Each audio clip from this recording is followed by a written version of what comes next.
Was reading the letter of Dr. Martin Luther King from Birmingham jail, and here he quotes Saint Augustine, a theologian from North Africa, from antiquity, and he says, "I would agree with Saint Augustine that an unjust law is no law at all."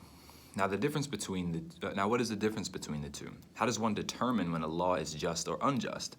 A just law is man-made code that squares with the moral law or the law of God. An unjust law is a code that is out of harmony with the moral law. To put it in the terms of St. Thomas Aquinas, an unjust law is a human law that is not rooted in eternal and natural law. Any law that uplifts human personality is just. Any law that degrades human personality is unjust. All segregation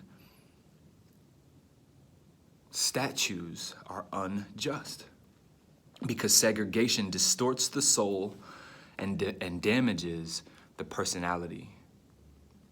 It gives the segregator a false sense of superiority and the segregated a false sense of inferiority.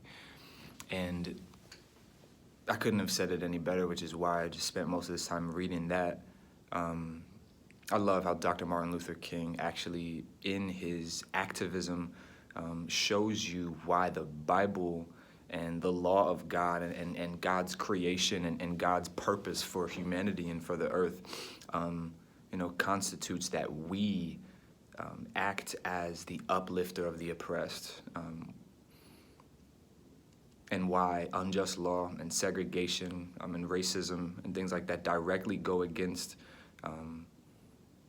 God.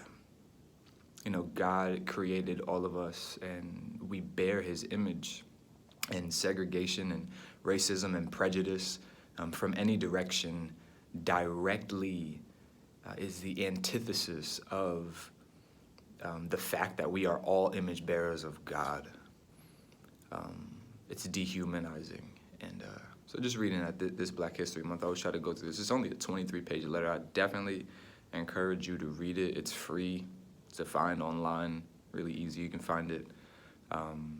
Read that this Black History Month. But just going through that, I love Reverend Dr. Martin Luther King and how he again, uses scripture to really show why racism and the cross cannot coexist.